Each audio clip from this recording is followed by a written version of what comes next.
Hi. Today we're going to continue with the boy Bat in the waiting game. I almost said a boy called Bat. Chapter 7.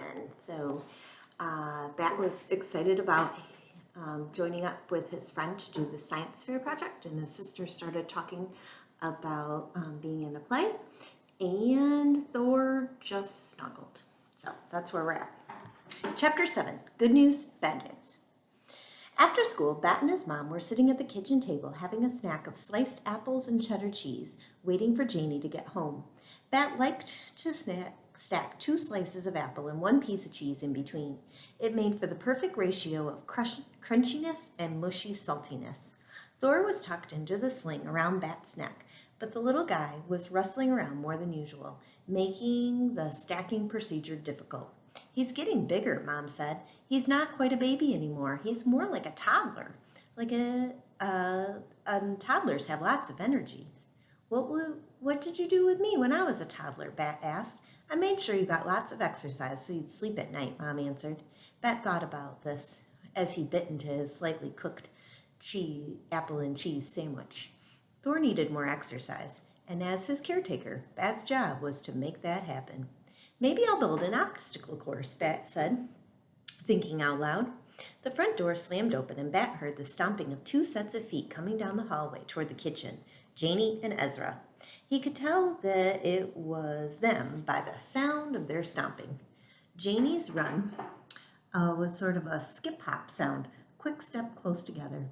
Ezra's were louder and more regular, and right behind Janie's. "Guess what?" Janie yelled, bursting into the kitchen. Her cheeks were bright red from the running, and her hair, which was usually curly, hung in limp ringlets around her face. "You got a part as Queen in Alice in Wonderland?" Bat said. "Bat," Janie whined, "you ruined my news." "You said to guess," said Bat. "It was just an expression," said Ezra. He reached out and took an apple off Bat's plate, without even asking first. Bat pulled his plate a little closer. "Hi, Dr. Tam," Ezra said. "Hello, Ezra," said Mom. And then to Janie, Janie, honey, that's wonderful news. Congratulations." "Thanks," said Janie. She shrugged out of off her backpack and letting it drop to the floor by the back door. "I'm so excited. Rehearsals start tomorrow afternoon." "Tomorrow?" said Mom. "But tomorrow's Tuesday. We have rehearsals every day after school for the next 3 weeks," Janie said. "Oh," said Mom. "Well, that throws a monkey wrench in our schedule." Bat knew that Mom was using an expression, that there wasn't really a wrench shaped like a monkey, but it felt satisfying when he imagined one anyway. "Usually you take care of Bat on Tuesdays and Thursdays until I get home," Mom said. "You're not going to tell me I can't do the play, are you?" Janie's voice was getting louder and higher, like a tea kettle when it was just about to boil. "Because that would be totally unfair." No, of course not," Mom said. "We'll have to work something out." She stood up and hugged Janie. "I'm so proud of you," she said. "Be sure to call your dad and tell him the good news. He'll be thrilled. Now, Ezra, would you like an apple of your own?" Ezra, whose hand had been reaching out toward Bat's plate again, said, "Sure, Dr. Tam. And some cheese, too?" Later that day, Ezra had gone home. After dinner and dishes and Thor's bedtime feeding, when Bat had brushed his teeth, Mom came into the bathroom and sat down at the edge of the bathtub. "Bat," she said, "I want to ask you a question." Bat hated it when people talked to him when he couldn't answer. Worst of all was the dentist, when he had his mouth full, wide open, and the dentist's rubber gloves were in his mouth. And she'd ask, "So, Bat, what grade are you in?" Or, what's your favorite hobby these days, Bat?" There was no way he could answer without biting her fingers. Right now, there weren't any fingers in his mouth, but there was a cheek full of foamy toothpaste. Bat spat out and rinsed his mouth and said, "What?" "Your sister's going to be busy on Tuesdays and Thursdays for the next few weeks," Mom said. "And so we were going to have to change your schedule." "I know," said Bat. "You're going to have to come home earlier?" "Well, no, I can't do that." "Then I could come to the clinic?" Bat said. "I could help Lawrence." "It's nice to have you at the clinic now and then," Mom said, "but maybe not quite that much. Also, you have a big spring project to work on." And then she told Bat that she talked to Israel's dad, and he said that Bat could come over to their house for a few hours after school on Tuesdays and Thursdays until Janie's play was over. You could ride home with them, they would give you a snack, and then you and Israel could work on your project. How does that sound? It sounded great for exactly 3 seconds, until Bat remembered Thor. Can I bring Thor with me? Bat asked. Oh, Bat, I think it would be too much to ask of Israel's dad. Thor would have to stay with me at the clinic. Israel could take care of him. That sounds like a terrible idea, Bat said. Jeannie, just tell Jeannie she can't do the play. Bat, Mom said. That doesn't seem fair, does it? And it's just for a couple of hours, only on Tuesdays and Thursdays, and only for a few weeks. We can do this, Bat, can't we? Bat thrust his toothbrush back into the holder and wiped his mouth with his hand towel. He remembered something Mom sometimes said to him, and he turned to her. Just because we can do something doesn't mean we should. Chapter 8, Kitchens. There was some terrible things about Bat's new after-school schedule. 1, the extra time away from Thor. 2, the uncomfortable feeling of going to a new place, itching Bat like a heat rash sometimes got on the hot summer days. 3, the inconvenience of being away from his very own home, his perfectly comfortable room.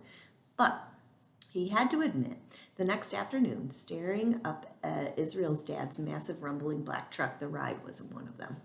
Bat had never been in such an interesting vehicle. Mom drove a perfectly average station wagon, and Dad was a comfortably tight sports car with a hump in the middle of the back instead of a seat. Israel's dad's truck was totally different. It was like seeing a Great Dane in the lifetime of Chihuahuas. It was like an ostrich of a car world. Very impressive. Tuesday after school's day ended, when Bat and Israel walked out of the building to pick the pickup line, Bat immediately spotted the truck. I think that's the coolest truck I've ever seen, Bat said to Israel. I didn't know you cared about trucks, Israel said. Neither did I, said Bat. Hi, boys, said Israel's dad through the open window as he pulled up to the front of the line. He leaned over and unlocked the passenger door. Hop in.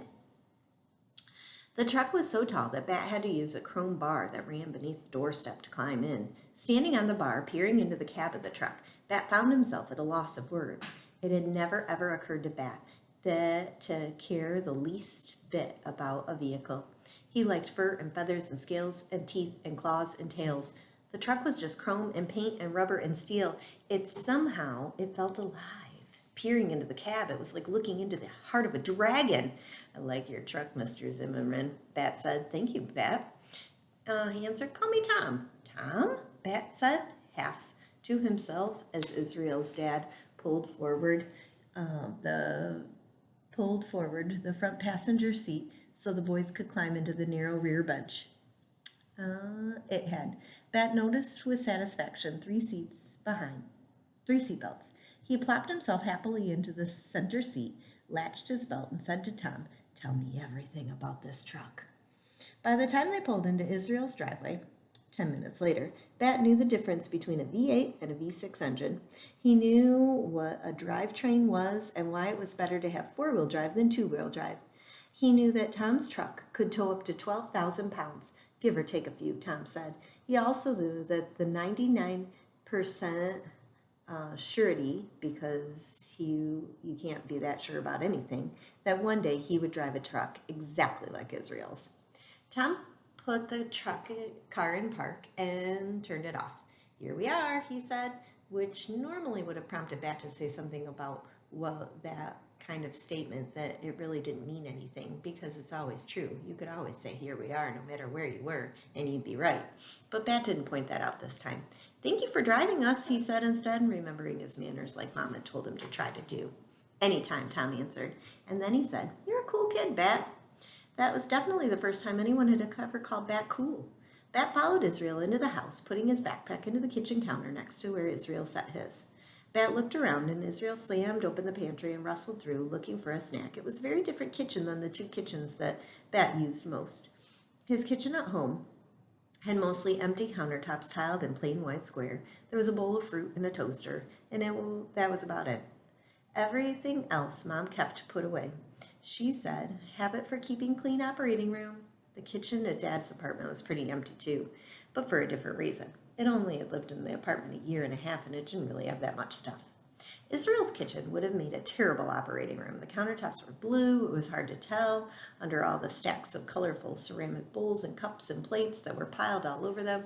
The walls were light yellow, but it was hard to tell under the pictures were hanging, some framed, some loosely taped sketches all over them. Israel emerged from the pantry with a bag of pistachio nuts, a box of cereal, and a chocolate bar. "You want a snack?" he said to Bat. His first words he'd spoken since he left school. Or do you just want to hang out with my dad some more?" The chocolate bar looked delicious. "Snack, please," said Bat. Chapter 9, Bowls.